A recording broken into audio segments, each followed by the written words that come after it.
Welcome to today's Gear Talk. So what I'm wanting to do today in this video is I have my 33 boost pedal that I want to put through my 7-string guitar, running through my Orange Dark Terror and my Vintage 30 speakers, put it to a full mix of a band and see how big of a sound I can get coming out of just these.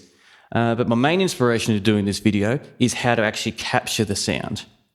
So my go-to way normally is, and I've done it in previous videos before, is get my SM57, put it close to the edge of the cone and close to the edge of the mesh, capture the signal, not even wow, just get a decent enough signal and then edit it as it's all done.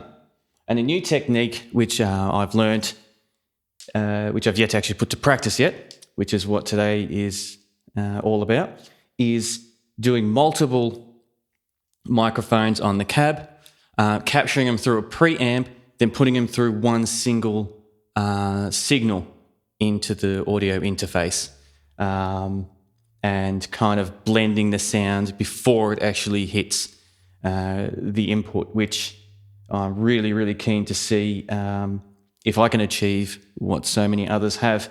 And one of the other tricks which they talk about, and I'll be running through all the different little tricks throughout the video as I'm doing it, but while I'm sitting here is the actual cab here. So they say to get the microphone closer to the actual cone. So the good thing about this one is this front part comes off really easy. So now I have access to these two speakers and I can get the microphone pretty much further in than the cab, the usual cab limitations. So I'm really keen to push at that. I'm keen to see what it's like trying different volumes and how to capture it too, compared to how I'm used to. And also too, the different characteristics in these speakers. These are vintage 30s. They come from the same manufacturers, obviously put into the same box, but apparently they have very unique characteristics individually. So I'm going to be testing that out as well to see which of these two speakers pick up the highs better than the lows, and then cater it with these two microphones. So my tactic is to use a 57 for the highs, and I have the 609 to help pick up the lows, and then mix them together and see how it all sounds. But before we fully go into that, what I'd like to do is go into the studio and bring up the studio session from the last album that I did with Shadows at Bay, Remember Me, and run through how I captured those guitars and how I put them together, and hopefully that will build a better picture on why I'm trying this, and then we can see the results at the end and have a quick chat about it and just have some fun and just a general conversation about music gear, which is something I love. So let's get stuck into it. All right, so we're back in the studio now, and I've just taken a small portion out of one of the songs from the album Remember Me by Shadows at Bay. And I'm going to quickly talk you through how I approached the guitars with this one. So my main approach was the three-way theory, which is had two guitars on extreme side of each speaker that were very mid to trebly. And then what I would do is I would record another guitar that was very sub-frequency, so all the very low ends, and then use that to put in the center to bridge it all together to create a large dynamic guitar sound. And how I captured that was through the 11 rack over here, which is a very powerful guitar processor that did actually really well for the project. So what I'll do is I'll quickly run you through all the different ones so you can see the example and hopefully get a more of a better picture on why I actually did it. So firstly, let's start off with the right guitar, and we'll just play through that.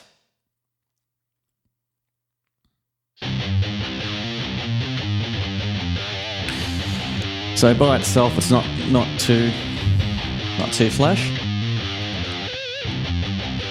But so I'll play that again, but with the left and the right guitar now, and you should be able to hear the difference both together. So that's bringing them both in, and it's already started to really bridge out the sound between them. Now, when I say I got left and right guitars, they are all separate takes. So I think I've got two guitars, different guitar takes I recorded for the right, and two different ones I recorded for the left. And I have one that I recorded for the bottom end, for the lower tone. So I'll just play that for you quickly now. And the first thing you might notice is how quiet it is. And I purposely did this on quiet because it's not meant to be out there in your face. It's designed to bridge both together. So now let's put all the guitars in together. Actually, no. What I'll do is I'll play half the riff with just the two guitars, and then I'll drop in the bass, or the low end one. So hopefully you can hear the difference. And I'll drop it now.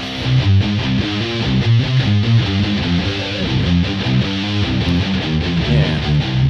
Just really helps bridge those gaps between the top end, all the top end large panned guitars. So now let's hear it quickly all in a mix, and you'll hear as they might sound a little bit fuzzier compared to what I normally like, but because we had the bass guitar with such a huge bite to it, there was more room for me to add a little bit more fuzz to help blend it all together. So here it is all together as a mix.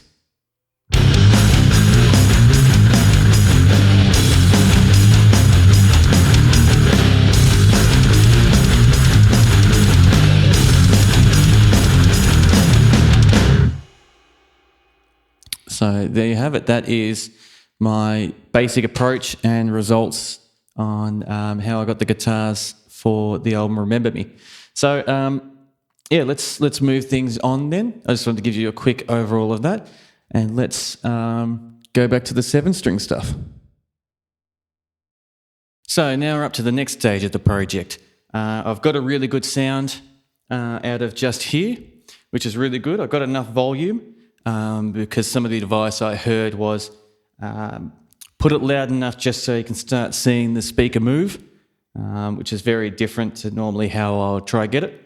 And next thing I'm going to start doing is I'm going to move the amp head and pedal into the control room and start miking up these two speakers to figure out which frequencies work better for each microphone. So as a general rule with these speakers is in the middle is more trebly and towards the outside is more bassy. Now, depending on what angle or axle you chuck it on and how close and far away, depending on the dynamics of the microphone, things have slight variations, but as a general rule, that's how we go from. So the SM will definitely be in the middle, and the other one, the 609, will definitely be pushed towards the edge. But to start with, I'm just going to use the 57 to get them both directly in the middle to try figure out which cone works better for whatever frequency. So time to make more of a mess and get stuck into it. All right, back in the studio. So to give you an update what I've been doing since I last spoke to you, which for you would have been a few seconds ago. So I moved the amp head into the control room and the 33 pedal. I ended up adding a noise gate to the chain just to clean up a little bit of the buzz that I wasn't happy with going in. So the one thing that came really clear to me while testing all the different combinations was the top speaker was really bright compared to the bottom one. The bottom one was actually a lot warmer with its low end, which proved the experiment was definitely worth it. not that we're going to stop now, because as much as this was fun, we've still got more fun to come. So setting up that combination and having the both definitely did make it a lot thicker and a lot wider. So 2 mics coming out from there into my preamp. My preamp has the DBX compressor there. It's not doing that much, but it's just keeping the sound at bay a little bit to help control it, to keep it clean. So from here, the preamp got 2 mic channels coming out of one single signal going into my audio interface. Let me give you a quick example of what the two sound like, so you can hear. So here's one of the mics.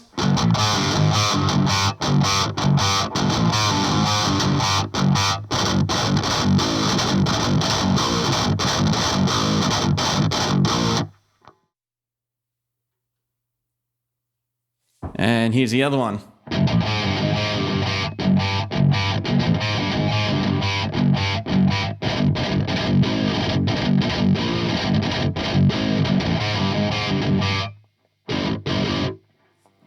And put them together.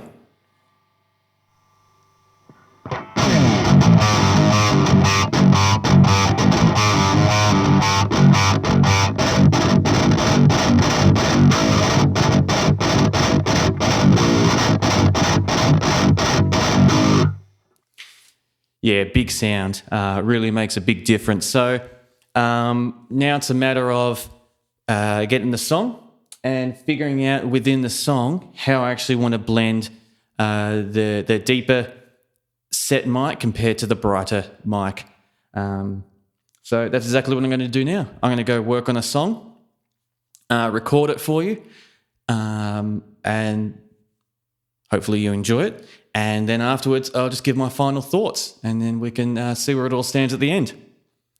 So let's do it.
All right, now that's done. Let's move on to my final thoughts. So we had the 33 pedal running with the 7-string guitar through the Orange Dark Terror. They really wanted to see how much I can push it. But the main feature of this video ended up being the double mic technique. I actually don't know what it's called, if there is a term for it. I just want to title it Awesome, because it worked out really well. So in the past, and this is going back many years from what I recall, the only other time I double mic'd a cab, I had them running in 2 separate channels in an analog desk, and trying to mix them and blend them that way, and doing separate EQs and separate compressions and just tweaking never really got me wow enough results where I was committed to that style. Hence why I went back to just either using one mic, or as we spoke about earlier on how I approached the Remember Me album, that is something I've been doing for many years instead, because I felt it was quicker, it was more efficient, and I got better and cleaner results from it. But in saying that, now that I've actually done this way, let me run through my thought process first.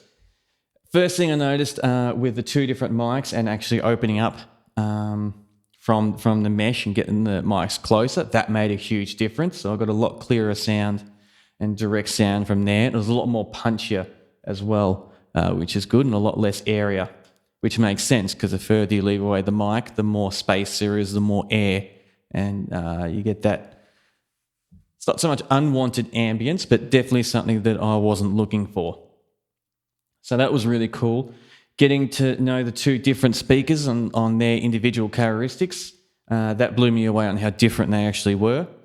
And this little 609 capturing the bottom end was just beautiful. I was really, really blown away on how good this picked it up, those low tones coming through from the 7-string. And with the 57 just concentrating on the top end, it was just a pleasant surprise, a real pleasant surprise that I didn't think it would be that easy and that straightforward. I thought there would have been a lot more going backwards and forwards and mucking around, and there wasn't. Getting the blend between them two was extremely easy, very easy. It was purely a matter of just playing the riff a few times and just pretty much naturally moving them and trusting my ears and to get the right results instead of trying to record it, run it through an analyst and muck around with the visuals of all the frequencies. Absolutely didn't need to do that because you could just hear it straight off the bat, and I got the sound pretty quickly, which is also a big plus. So yeah, overall, brilliant. I absolutely loved it. It's really going to change on how I'm going to think about how I'm going to approach my next recording when it comes to doing a serious recording. So other thing I will mention is once I did capture it, I did very little inside the box to the sound because I wanted to keep it as raw and natural as possible. So I did the 2 takes and panned them extreme left and right, and I had the melody take in the middle. And with the melody, I just added a little bit of delay to it just to help blend it in and give it a little bit more character. But yeah, very little touching of any EQ or anything afterwards, which was, once again, also a pleasure to work with in that regards, instead of, as a lot of engineers have come across or people doing home recordings, where you get a sound and you spend the majority of the time just trying to fix it, and which is a great lesson. You learn great traits on how to fix. That's the best way to put it. To make something that's really crap sound like gold, but when you don't need to, and you get a better result from word go from the very start of the chain, makes everything so much easier. So that's pretty much it. I hope you enjoyed it. I love putting it together, and yeah, it was a real big eye-opener. One other thing I will mention too is with this orange amp head, it's got a really good feature of dropping it down half the wattages of what it is. So it's got a 15 watt and a 7 watt setting. I chucked it on the 7 watt so I can get more oomph out of it without having it so loud. So that did actually really help a lot, being able to get a real nice push out of the amp and get that really nice bite, where normally in valve amps you do need to crank them up to a certain level. So with the option of being able to cut it to 7 watts, made it a lot more pleasurable to work with compared to having it forced to be so loud and having to cater around that. So that was really good. So, full credits to Orange for putting that together and doing it. So, as always, what are your thoughts? How did you feel about the mix? How did you feel about the tones that I got and how I got them? Anything stand out that you thought yes or no, or you disagree, or wholeheartedly agree, or wholeheartedly disagree? Either way, I love hearing it just to see if, we are on the same page, or if I got room for improvement in whatever field. So if you have lasted this long, thank you very much. I do appreciate it. I love having these conversations about gear with people and to even make videos on all this stuff. So it's definitely appreciated you joining me for this journey. So yeah, feel free to talk to me and let me know. And if this was just in the background, I hope I kept you company while you were doing other things. I'm absolutely fine with that too. So until next time, stay safe.